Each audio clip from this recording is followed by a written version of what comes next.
Hello and welcome. In this lecture, I'd like to talk about the concept of variables and data types. All right, so you should remember that a program needs to store the instructions of its program and the data that it acts upon while your computer is executing that program. So I want to just reiterate to you the concept of memory. Right? We talked about this in an earlier lecture, but I'm kind of just summarizing here why memory is important and what it is, because it's directly related to variables. So you should understand this concept of memory, right? Understand what the difference is between memory and a hard drive. Okay, but we know that memory is used by programs. When a program has to send instructions to the CPU, it's going to use memory, and when it also stores data, it's going to use memory. And a program will definitely do both of these in order to be useful. This is called RAM, random access memory. Programs store data in RAM, and they will for variables and data. They will also use hard drives. The difference between storing data in RAM versus a hard drive is when you store it in RAM, the data is going to go away when the computer is turned off or when the program exits. Now, if you want to store persistent data, you would store it on a hard drive. Programs still may use data on the hard drive, but only usually for external data, persistent data, data that's retrieved somewhere. All variables and all data in the program itself is stored in memory.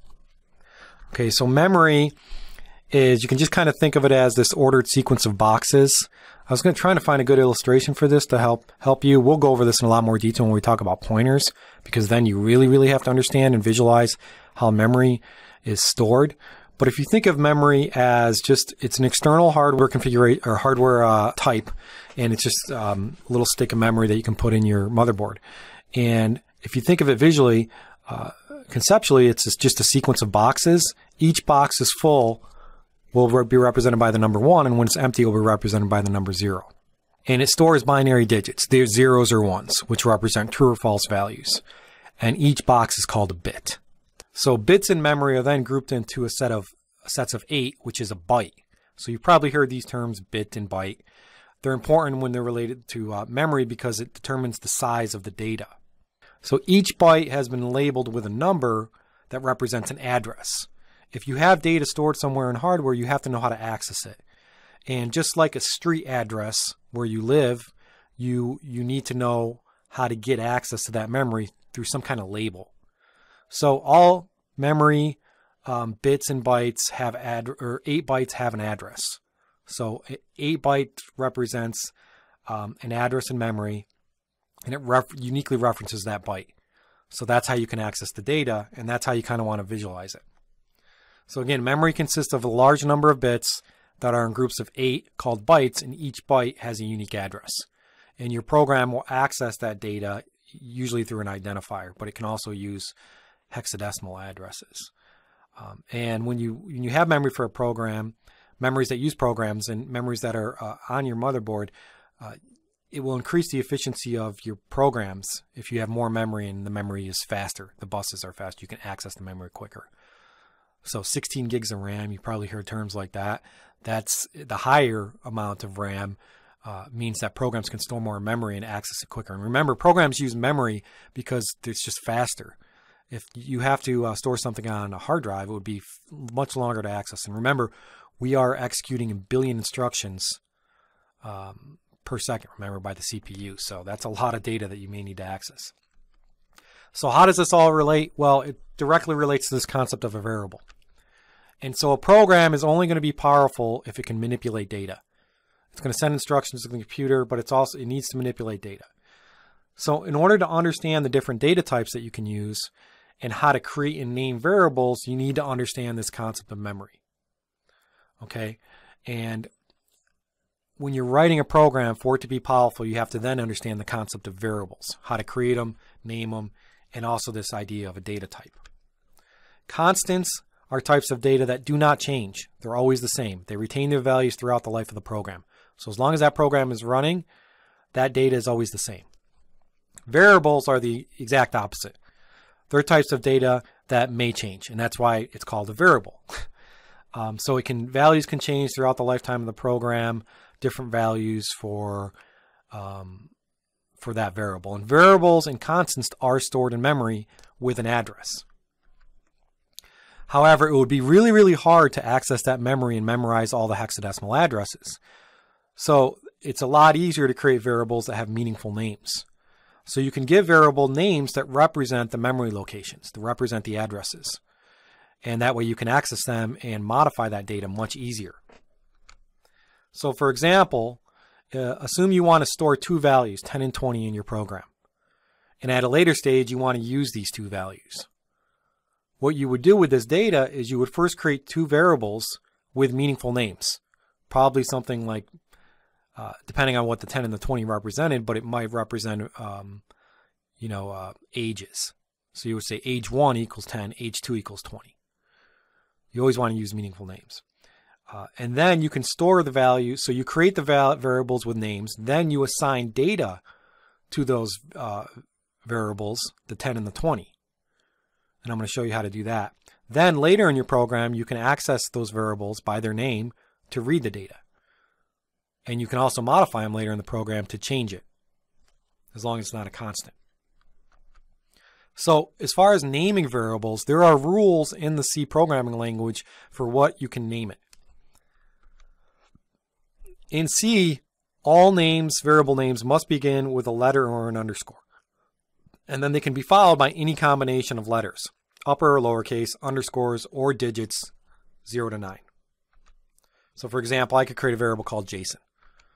My flag, I, J5x7, my underscore data, another, or underscore another variable. These are all variables that start with either a letter or an underscore, and then whatever's following them is fine as long as they're uppercase letters, underscores, or digits. Here are some examples of invalid variable names. You would not be able to create variables with these names. The compiler would give you an error. If you said temp $value, that would give you, the compiler would give you an error because the $sign is not a valid character, so you can't use the $sign. My space flag, that would give you an error because there's a space. 3JSON, that's an error because you started a variable with a number. Can't do that in C. And remember, the compiler checks these rules, so they'll tell you if you're wrong. Int is actually an error too. It doesn't look, it looks normal. It looks okay because it starts with an alphanumeric character. The problem here is it's a keyword. All programming languages have certain words that have special meaning that you cannot use for names. And int is a specific data type for the C programming language, so you cannot use that as a variable name. So these are some examples of variable names that are not good. I mentioned earlier that when you do create variable names, you want to make sure they're meaningful. We talked about comments already and the importance of comments for self-documentation and understanding the code. Meaningful names are the exact same thing. If you have meaningful names in your code, it can increase the readability of the program. It's much easier to follow, and it also helps in the debug and documentation process. So use meaningful names, and we'll be doing that throughout all the examples that we go through. So once we name the variables and we have a variable, well, what about the data that's associated with that variable? That's referred to as a data type. So some types of data in programs can be numbers, letters, or words, right? We just talked about how you can have 10 and 20 as values. And you can also have alphanumeric or strings or characters. So the computer, depending on that type of data, needs a way to identify it so that it can do certain things. It really just affects the size of the data in memory, how it's stored. So a data type represents a type of the data which you can process using your program. Examples of types of data I mentioned, numbers, letters, and words. Those are represented by specific keywords in the programming language. So examples of keywords in C that represent data types are ints, floats, and doubles. And we're going to talk about these specific data types and what they mean in another lecture. But data types are important because you have to specify the data of the variable when you create it. And the data types are going to correspond to the byte sizes, depending on the operating system, the architecture of your program. So again, it all has to do with size and how this stuff is stored in memory. The program needs to know, do I need to allocate 8 bytes, 4 bytes, 6 bytes? And it all depends on the data that's being stored. And the way that the program knows how to do that is you specify a data type. There's also this idea, or maybe you've heard of this term called primitive data types. These are types that are not objects and they store all sorts of data. In C, all we have is primitive data types because we have no objects. So everything is a primitive data type in C. Now, if we want to actually start using variables in our program, we first have to declare them. Declaring a variable means that you specify the type of the variable followed by the variable name. So you use the data type followed by the name. And this tells the compiler how a particular variable will be used by the program, and it will also understand how much data to store in memory, whether it's 8 bytes, 4 bytes, and so forth.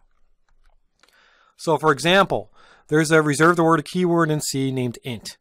That's used to declare a data type of type integer. And so if you wanted to create that in your program, you'd first have to identify the data type, the keyword, which is int. Then you'd have to have the name of your variable. That's also referred to as an identifier. And then at the end, you'd have to have a semicolon, because remember in C, all semicolons end all statements. So the actual syntax looks like is like type specifier or data type specified after with variable name followed by the semicolon. You can also declare more than one variable on a single line by using a comma, or you can declare variables on separate lines.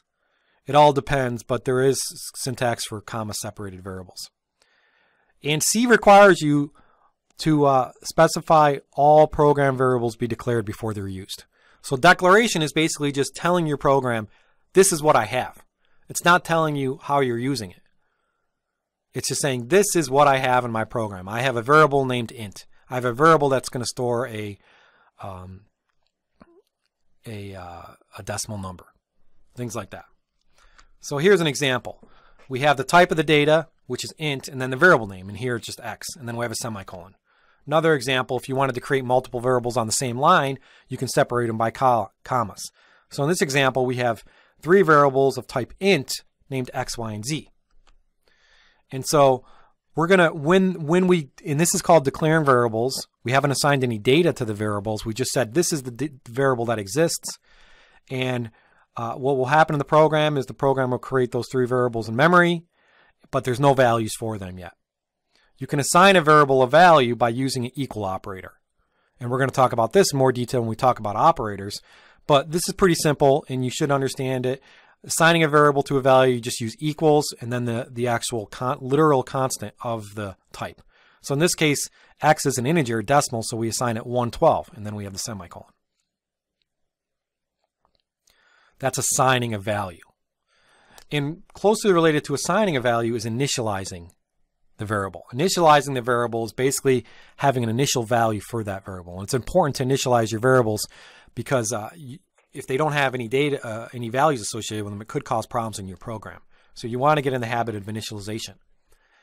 And initialization can be done as part of the declaration. Doesn't have to be. Basically what happens is when you declare the variable and you say, hey, this is my variable name, this is my type of variable, you can then immediately have the equals operators and then the value of the variable followed by a semicolon.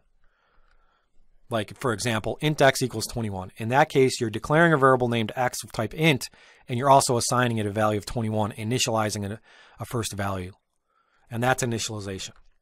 Another example, int y equals 32, z equals 14. We can do it on the same line, initialize 2 variables of the same type. Int xz equals 94 is okay to do by the compiler, but in this case, you're not actually initializing both variables. You're only initializing x. So be careful when you use the comma for initialization because it's not going to do what you think it's going to do. X is only going to be initialized to 94. Z is not going to be initialized to any value, so it won't have anything. You can't initialize multiple variables in a single line with commas. So that's important. And we're going to be declaring and initialize variables all throughout our code. So let me just go and we'll bring up a simple project in Code Blocks, and I can show you how you basically can declare these variables, just like these examples. So here we are in Code Blocks. This should look familiar from our previous example programs. We have some comments at the top from lines 1 through 6. They're multi-line comments. We have our include directive on line 8, saying we're going to use standard library. And then we have our entry point to the program, our main routine, on line 10. And we're not doing anything in our program. Now, again, for a program to be interesting to do anything of substance, you're going to want to create and use variables. And there's all sorts of different ways. Right now, we don't really know all the data types, so we can't really create many different types of data. We've really just had that int example. But again, just to reiterate, all you need to do is you have to specify the data type. We know int, so you type in int. And actually, with the IntelliSense and this nice integrated development environment, it displays all the other things that you can define with int. It actually completes I. If you were to type an F, you would see maybe other things completed, like a float is another data type that we'll talk about. But again, to declare a variable, you just say the data type, a valid name. Remember, valid names start with alphanumeric characters or underscores. Can't start them with digits. So here I could just say int Jason. And then I have a semicolon to end the declaration. And that's how you declare a variable. Now, if I want to initialize that variable, which you should do, during the declaration, you just use the equals operator and you specify the right type of data. So int is a decimal, so I have to say a number. I can't put a word in here because I didn't specify a word. I specified a number, and that would give a compile error. But all you have to do is specify based on the type of data and then a semicolon. Remember, semicolons end the statements. And that's initializing and declaring a variable on the same line. You could also assign values to variables later in your program. So I could just declare it, and I could actually initialize it. Let's say it's equal to 5. And then I could overwrite it in another line. I could say Jason equals 8. I want to change the variable because variables can change values. Here we're assigning data using the equals operator, and you'll notice that there's no data type on line 14. All we have to do to access that variable is specify the name to modify it. We'll talk more about the equals operator when we talk about operators. But this is the basics for variables. They represent data in your program stored in memory, accessed via variables using these naming conventions, and initialized and declared in your program with data types and assigned values. Thank you.